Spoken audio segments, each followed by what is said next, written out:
Ladies and gentlemen, boys and girls, children of all ages, distinguished guests, and folks of all stripes, put your hands together for the Space Cadet Sports Podcast. Houston, we have Paul Salazar Jr. Hey folks, welcome back to the Space Cadet Sports Podcast, the home for you, the die-hard Houston Astros fan, this season as the Astros are stumbling and bumbling their way in the middle of the AL West. I am your host, Paul Salazar Jr. I am a comedy writer. I am a silly goose. I am a Houston native that now lives in Los Angeles. And I wanted to make a Houston Astros podcast from a fan's perspective that absolutely loves him. You know, a lot of the media revolving around the Astros is very negative, whether it is a podcast that's produced in LA or New York, and it's just a bunch of subtle shade and just wishing for them to lose, or it's a a local Houston Astros fan podcast that seems to be, just as equally just waiting for them to lose and waiting to profit off of hate. We definitely are very frustrated with the Astros this season here, but still we want to support the team. We still are optimistic generally about the organization. This is still not going to be, where I just serve up some fluff here, some light takes just, for the company's sake. It's just more of we're not more a hot take podcast. If anything, we're a fan podcast. I'm here in studio in Los Angeles with my co-producer and co-host, the Roz to my Frasier. Carla the dog is here, folks. She might get on mic at some point today. If she does, that's just her passion for the Houston Astros. As you can tell, some of you who are frequent listeners to the podcast might have noticed that there's been less podcasts recently, and also my voice has been deeper, a little bit more congestion in the nasal area here for my voice, folks. I'm getting better, but there's been less podcasts and less me just generally because of illness. So make sure you're taking care of yourself out there. Make sure you're taking care of others. But I am rebounding here and ready to get back into the swing of things. For better or worse, we are reporting on the Astros here, and we follow them here at the Space Cadet Sports Podcast. We are fans first and foremost here. I am a fan. I love this team. So yeah, I will be following them. I will be talking about them, win or lose. So it has been a rough start to June for the Astros. It's definitely not what I was anticipating. Not the script that I wrote. Speaking of screenwriting, I am a screenwriter. It is not the script that I wrote for the Astros this season at all. When in May, I was saying that we were needing to get to 500. We never really got to 500 as a team, as a club. It didn't happen. So in June, I was saying we really need to start winning these series. We were winning series up until the Giants series, which concluded yesterday with the Giants taking the second win in the third game there. So that is not ideal. That is not what we were writing for this team. That's not what we were hoping for this team. The Houston Astros have been 5-5 in their last 10 games. While they have been slowly climbing up that hill, they have kind of hit a point of stagnation. They have not really risen to the top of the AL West this season. They have just hovered in the middle, not being able to actually take advantage of a little bit of a weaker schedule, or just these close games that have plagued them this season. The Astros have not played well when the game is within reach, within two runs or one run. The Astros have been failing to get those clutch hits, or failing to hold on to the lead with some subpar late inning bullpen performances from a trio of guys that Houston Astros fans were so excited about, myself included. Calling them the future Dotel, Lidge, and Wagner of the organization. It's been tough to see the Astros struggle in late innings when they we're generally pretty good at it in the golden era of Astros baseball, which I still believe is going on. It's not all doom and gloom. There's a popular meme that's going around right now from the movie Civil War with Texan Jesse Plemons. Shout out Jesse Plemons. Being a Houston Astros fan, a Texan native, and a entertainment industry professional, I definitely, this is the Venn diagram for character actors from Texas to get their shout outs. So shout out Texas character actor Jesse Plemons. In the Civil War movie, there's a meme going around right now of Jesse Plemons with his assault rifle pointed down, interrogating a group of people. What type of American are you? Is the meme. The meme that's been going around for Astros fans right now is, what type of Astros fan are you? Are you a doomer? There's been so many fans that from week one of this season have been, the golden era is over. It sell the whole team. This, unironically, unjokingly saying that it's all over and sell the whole team. That's been happening from week one. So of course there's a lot of doomers right now, some vultures circulating as it's June and the Astros are still sub 500, or are you a little more optimistic? Like me, I would definitely say I'm more of an optimistic fan. However, I do look at things realistically. We are looking at the trends. We are looking to what type of moves the Astros can make as an organization at the trade deadline, and what would be in their best interest. I'm definitely not a person that's saying sell the whole team, because that's silly. Life isn't a video game. If you want to be that reactionary, if you want to be that emotional, if you want to have all those emotions, big guy, go play a video game where people don't have feelings and you don't have to worry about real life ramifications. You could just go make quick decisions and fire everybody and start anew. That's not how the real world works. That's not how you can run a successful baseball organization, especially one that you want to have to win some chips, to bring in some free agents. No one's going to want to play for an organization that's run on emotions only. We'll definitely look at the Astros here, folks. So let's kind of get into it a bit on this podcast. It has been a while since I have been podcasting frequently or writing frequently on the blog. If you are just listening to this podcast and you want to see or hear more from me, there are video podcasts, there are memes, there are all articles, game recaps, series previews, all that kind of fun stuff. On the Substack. You can go find that at spacecadetsports.substack.com, where you can become a subscriber. You could just put in your email there, and you can get every single article, every single podcast emailed directly to your email box for free. You get the video podcast, you get the memes, you get them all with that subscription. I thought that was Carla, but that's a neighborhood dog. But moving on, folks, let's kind of look, at these Astros here. I think they're looking for consistency still, this organization in June. And I can't say too much, honestly, as a podcaster and blogger who is still finding his way, who is still looking for his consistency, who has had to take some time off due to illness. I cannot be mad about an injury-plagued team that is still looking for consistency. It would be too ironic. It would lack self-awareness for me to be that critical of them on the podcast. They are still looking for consistency. They have a new manager. They have a new everyday catcher. There are new things that they are dealing with, new roles in the back end of the bullpen rotation. There are things that are needing adjustment. However, it has been frustrating that they have generally been a good team, but have lacked the consistency to be a great team. And I think that's something that bothers me when all these fans are just going nuts. I understand. I get it.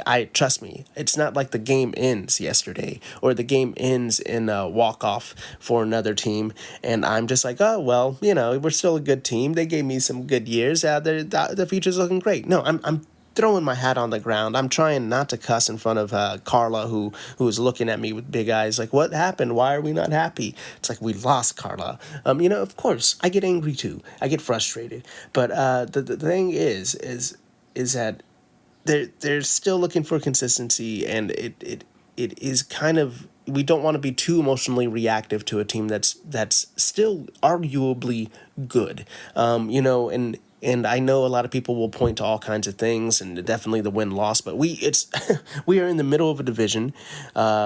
Baseball teams we have are notoriously emotional. We've been very spoiled as a fan base by the Houston Astros in the last 7 years. This is not normal. What they have done, this success is abnormal. They have been great. So to go through this patch where they are a little bit under 500, and for Astros fans to be pulling out their hair, gnashing their teeth, tearing their robes, and thinking the sky is falling, I think it's kind of humorous. I mean, I've been an Astros fan since the 90s, since the late 80s, early 90s, I would say, arguably. It depends on how young you can consider being an Astros fan. I did have the swag out of the womb, but, when I started actually paying more attention, 4 or 5, I don't know. You be the judge. But the whole point is, I've seen some terrible Astros teams. I've seen some awful baseball. So if you're looking at this team and saying that they're terrible and that they're garbage, well, you just don't know baseball. You're a casual fan. There's no other way to put it. This is a good team. The problem is, this isn't a great team. What this team kind of reminds me of is my first car. I wrote a whole article about this on the Substack. Go check it out. I'll try to put some links up there. Maybe I'll pin it to the page. But the fact of the matter, this team reminds me of my first car, which was an old Toyota truck. Back in the day when they weren't calling them Tacomas quite yet, there wasn't a model number on my vehicle license or anything. It was just Toyota truck. It was a small two-seater with, of course, with the little technically a place you could put a third person in the middle there, but a small little truck with a small little bed, red Toyota truck, and I loved it to death. It was a 1987 Toyota truck. It was one of my dad's cars, originally. So when I was a teenager and I was old enough to drive and I got to drive around my dad's car, I was stoked. I loved that car.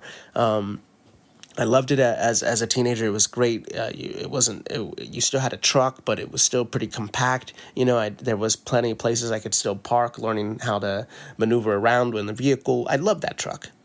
The problem with that truck was it was never working quite right. If it wasn't the alternator, it was the radiator. If it wasn't the radiator, it was a carburetor problem. If it wasn't the carburetor, there definitely was some times it was its transmission. So with this car, no matter what, always had one thing wrong with it. No matter how hard I worked on it, no matter how, and let's be honest, I wasn't working on it. I was getting my dad and my cousins to work on it, and I was standing around learning.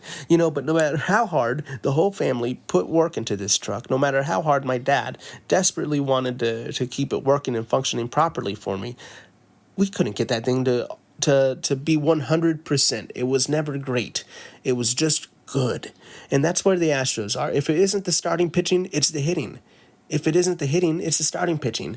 If it isn't the starting pitching, it's the bullpen. There's always something wrong with this team, and it's never quite firing on all cylinders, and that's what makes it more frustrating. When you look at their batting average, they have the best batting average in the league. They have like the third best on-base percentage or like third best OPS plus. This team is looking good.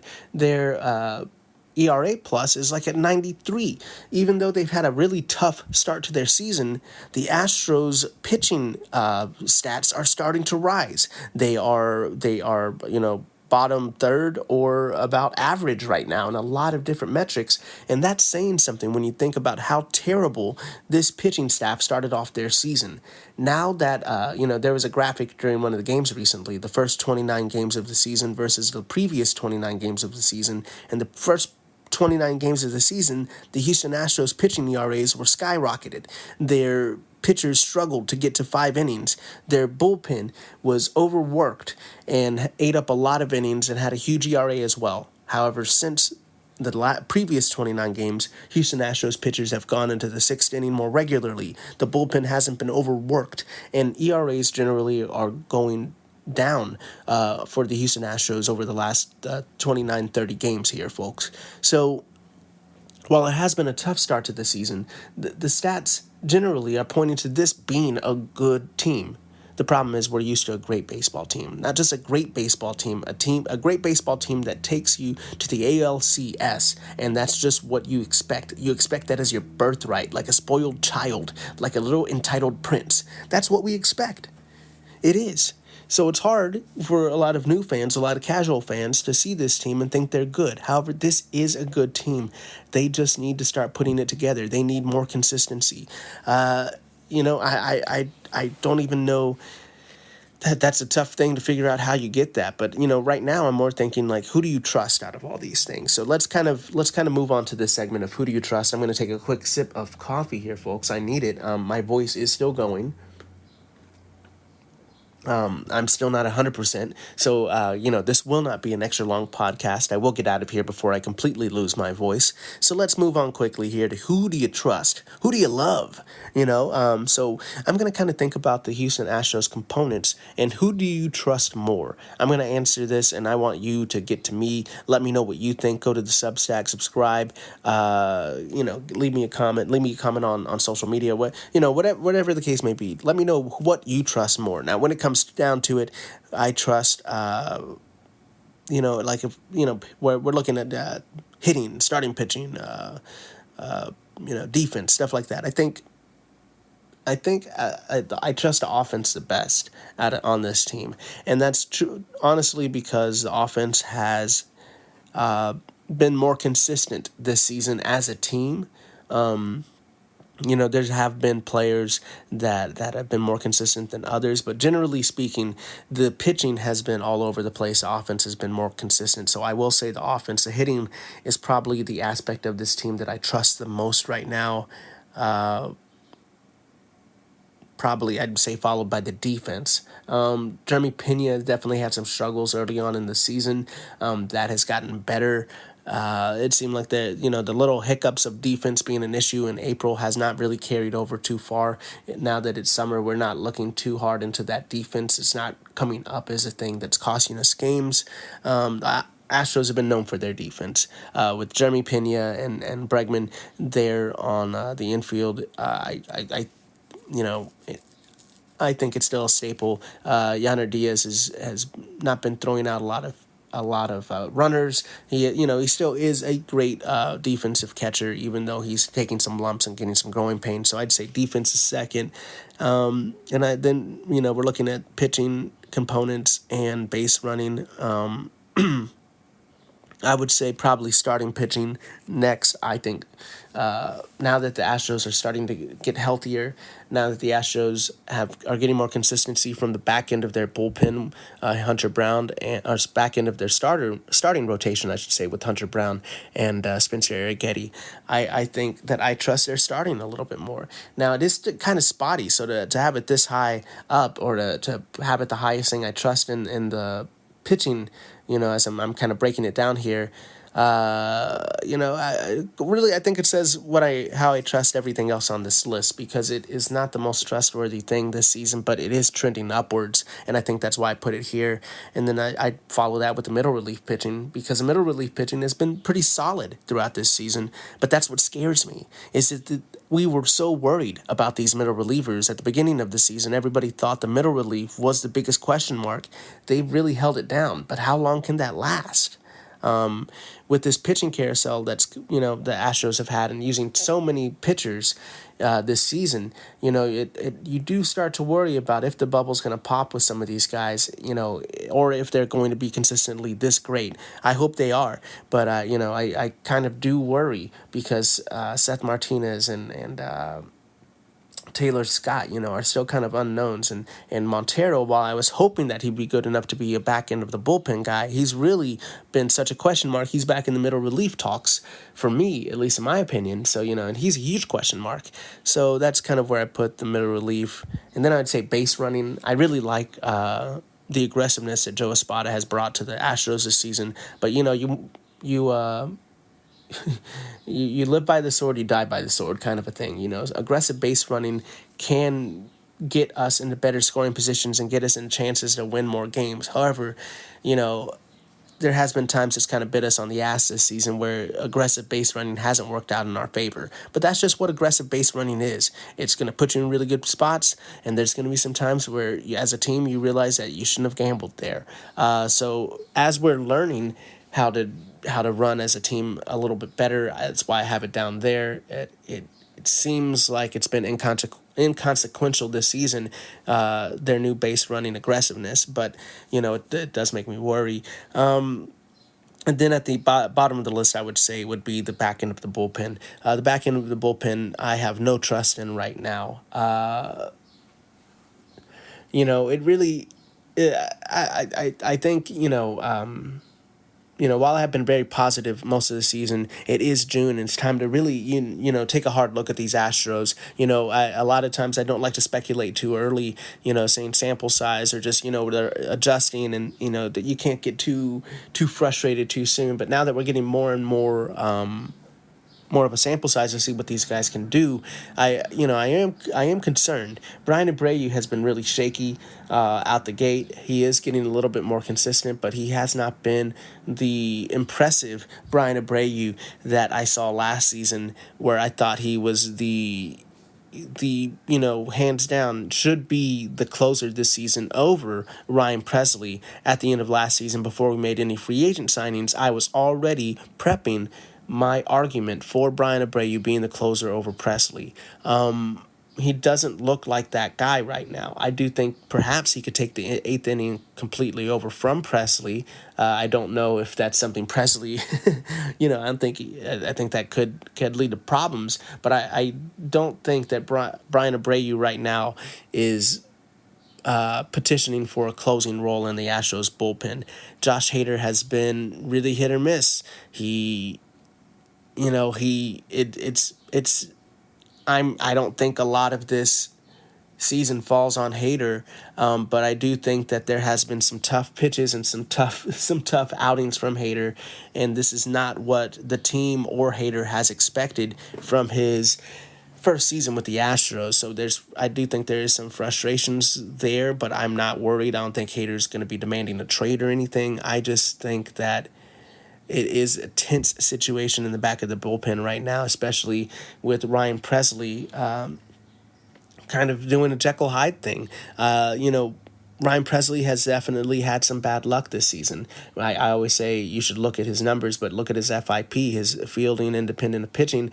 It really seems like if you take defense out of the situation, if you're just looking at the things that Ryan Presley can control, he's had a decent season. However, the longer Ryan Presley pitches, the more trouble he gets into, whether it's from his defense or whether it's from umpires, kind of missing some calls or got to give credit to the pitchers, the hitters too, I should say. If the hitters are laying off a pitch that's on the fringe and the umpires are calling it as a ball, you got to tip your cap to the hitter as well. The hitters are being extremely patient with Ryan Presley, I'm trying to say, and they're putting him in bad spots, getting him to pitch some bad pitches by just elongating those outings, and so something's got to give. We're hoping that Ryan Presley can figure it out. I do not think this is him throwing a fit or going through some psychological problem of not pitching the ninth, though. I know a lot of people have said that he should just pitch the ninth. He gets better whenever he's in there for a closing situation. It's a lot better. But I get to some extent that, there is going to be some psychological issue of going in an inning early or just not being the big dog or whatever that may be. But I don't see that being the biggest issue for Ryan Presley because of what a professional athlete he's been his whole tenure with the Astros. He never had a little bit of that, quote unquote diva mentality that Hader has shown in the past. He's never really been that guy. And, for Hader, that diva mentality, I think, is him just protecting himself and protecting himself contractually to get paid. So that being said, I don't think either of them really had it, but I don't think Presley is a guy that is really focused on that as much as he's focused on winning. And something I'm pointing to is him that not being an issue. On top of that is that he only had 3 saves before he came to the Astros. The Astros made him a closer. It's not like he was in Minnesota being like, I'm not going to pitch well because this isn't the ninth inning close situation. He pitched well enough in Minnesota for the Astros to pick him up and sign him to a contract and make him a closer. So Ryan Presley is used to the situation. He's just adjusting. And for whatever reason, the adjustment plus the bad luck or whatever it may be, he has had a tough season. And I think that's why the back end of the bullpen is the biggest question mark for me. I mean, let me know what you think. I think, all these things have made for a tough season for the Astros on top of the injuries. We're still waiting for Kyle Tucker to come back. All these injuries happening. Bregman injuring his hand, Yainer Diaz injuring his hand. Shout out to Cesar Salazar, mi primo. He's officially on the Astros team, at least temporarily, as that third catcher. People started freaking out when Loperfido was sent down for Salazar, but the fact of the matter is, when you have an injured catcher, you cannot just have one catcher on your roster. And a lot of boneheads are being like, well, just make Dubon the catcher. It's not that simple, guys. This is not a video game. Catching is a really tough job. It's not something you just want to throw somebody at if they're unprepared. Even throwing somebody at third, seeing Dubon, who is a Gold Glove utility man, being thrown into third base in the middle of a game when he wasn't ready for it. He missed some plays. The fact of the matter is, you can't just throw somebody in cold. You really want somebody to be ready for a situation like that. But shout out to mi primo, Cesar Salazar, hoping that he at least brings some peace of mind to manager Joe Espada. With that being said, folks, I was intending on doing a little bit more on this podcast, but I am losing my voice, so we're going to go ahead and keep moving on here. And let me know, who do you trust out of the Astros squad? What order would you rank it in? What do you think about all these Astros injuries? Going forward with the next podcast, we will get a little bit more going. We will talk about the Astros games. I'll recap a game. We'll kind of preview the upcoming series, and we will have more content coming to you on the Substack this upcoming week as well. Now that I'm not feeling as ill, we'll have some memes up there soon. We'll have an article as well, and look out for our podcast dropping. We're going to have a little bit of everything for you. We'll update the Houston Astros panic meter as well. And with that being said, folks, thank you so much for listening to this episode of the Space Cadet Sports Podcast. I appreciate you being here. I appreciate you enjoying or trying to enjoy this Astros season with me this year. I've been Paul Salazar Jr. You can find me on social media at Paul Salazar Jr. on all social media platforms. You can find the blog at spacecadetsports.substack.com. Go check it out. Go check out all the memes. Go listen to some podcasts. Let me know what you think. Let me know who you trust. Do you trust the offense more? Do you trust the pitching more? How do you break it all down yourself? Let me know your stance on everything, folks. If you're just looking for cute dog pictures, we have that too. You can go to Carla's Instagram at good.dog.carla. Go check that out, folks. Thank you so much. Keep your head up. And as almost, almost made it to the end without completely unraveling. I'm going to go drink my coffee and some honey after this. But thank you for listening, folks. And as always, vamos Astros.